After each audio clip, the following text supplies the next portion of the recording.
এখনই সময় ফুলকপি চাষাবাদের এবং ভালো চারা না নিলে লোকসান নিশ্চিত। কেন ফুলকপি চাষ করবেন? কারণ এটি সিজনের সেরা সময়। আগস্ট ও সেপ্টেম্বর মাস মানে ফুলকপি চাষাবাদের উপযুক্ত সময়। এই সময়ে ফুলকপি ও বাঁধাকপি চাষাবাদ করলে অক্টোবর নভেম্বর মাসে হারভেস্ট করা সম্ভব এবং বাজারেও দাম পাবেন ভালো। বাজারে ফুলকপির চাহিদা কেমন?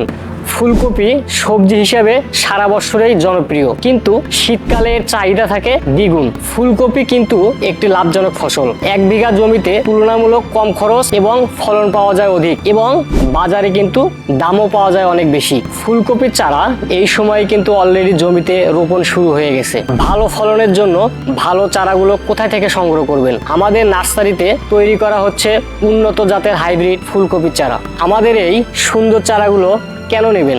আসলে আমাদের এই চারাগুলো নিয়ন্ত্রিত পরিবেশের মাধ্যমে উৎপাদন করা হয়। চারাগুলো কোকোপিটের মাধ্যমে উৎপাদন করার ফলে শতভাগ শিকড়গুলো অক্ষত অবস্থায় থাকে এবং অন্য চারার তুলনায় এই কোকোপিটে উৎপাদিত চারাগুলো দ্রুত সময়ে ফল দেয়। এই ফল দেওয়ার কারণে কৃষক দ্রুত সময়ে ফল হারভেস্ট করতে পারে এবং আগাম একটা বাজার দর ভালো পেয়ে থাকে। অনেক কৃষক আছে যারা বাজার থেকে সস্তা দরে চারা কিনে মূল জমিতে রোপণের ফলে লোকসানের সম্মুখীন হচ্ছে, কিন্তু আমরা বিশ্বাস করি চারা ভালো হলে কৃষকের ফলনও ভালো হবে।